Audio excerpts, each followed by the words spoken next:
በኤርትራ ጉዳይ ድምጽ ሊሰጥ ነው። በኤርትራ ጉዳይ በተባበሩት መንግስታት አማካይነት ድምጽ ሊሰጥ ነው።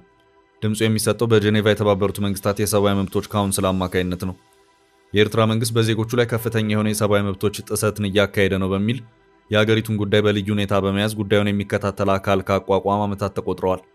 ይህ የተባበሩት መንግስታት የሰብአዊ መብቶች ካውንስል የሰብአዊ መብት ተቆጣጣሪ አካል የሀገሪቱን የሰብአዊ መብቶች አያያዝ በየጊዜው እየመረመረ ሪፖርቶችን ሲያቀርብ ቆይቷል።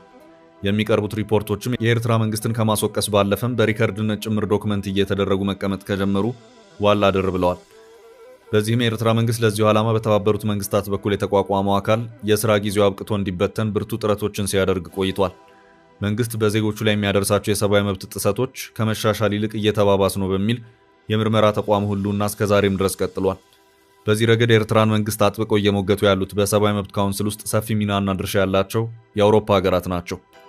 በዘንድሮ ዓመትም ይኸው አካል የቆይታ ጊዜው እንዲያበቃ ኤርትራ ጥያቄ ማቅረቧን የሀገሪቱ መንግስት ቃል አቀባይ አቶ የማነ ገብረ መስቀል በኤክስ ገጻቸው ባጋሩት መልእክት አስታውቋል። ቀደም ብሎ ሮይተርስ ባሰራጨው ዘገባ ይኸው የምርመራ አካል የቆይታ ጊዜው እንዲያበቃ በማድረጉ ረገድ በዲፕሎማሲያዊ አቅጣጫ ከሰሞኑ የኤርትራ መንግስት ብርቱ ርብርቦችን አድርጓል። ሆኖም የአውሮፓ ሀገራት የኤርትራን እንቅስቃሴ የወደዱት ሆነው አልታዩም። የኤርትራ መንግስት ቃል አቀባይ የማነ ገብረ መስቀል በኤርትራ የተባበሩት መንግስታት የሰብአዊ መብት ተቆጣጣሪ ልዩ ራፖርተር የሥራ ዘመን እንዲያበቃ ኤርትራ የውሳኔ ሀሳብ ማቅረቧ አውሮፓ ህብረትንና አንዳንድ የምዕራባውያን መገናኛ ብዙሃንን እጅጉን የረበሻቸው ይመስላል በማለት በማህበራዊ ትስስር ገጻቸው አስተያየታቸውን አስፍሮ ታይተዋል።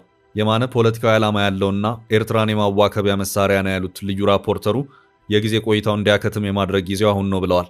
የኤርትራ መንግስት በአንድ አቅጣጫ የሰብአዊ መብት ተሟጋቾች በሌላ ወጥረው በያዙበት በዚሁ ሂደት የተባበሩት መንግስታት የሰብአዊ መብቶች ምክር ቤት በቀጣዮቹ ጥቂት ቀናት ኤርትራ ባቀረበችለት ረቂቅ የውሳኔ ሀሳብ ላይ ድምጽ የሚሰጥ መሆኑን እየወጡ ያሉት መረጃዎች እያመለከቱ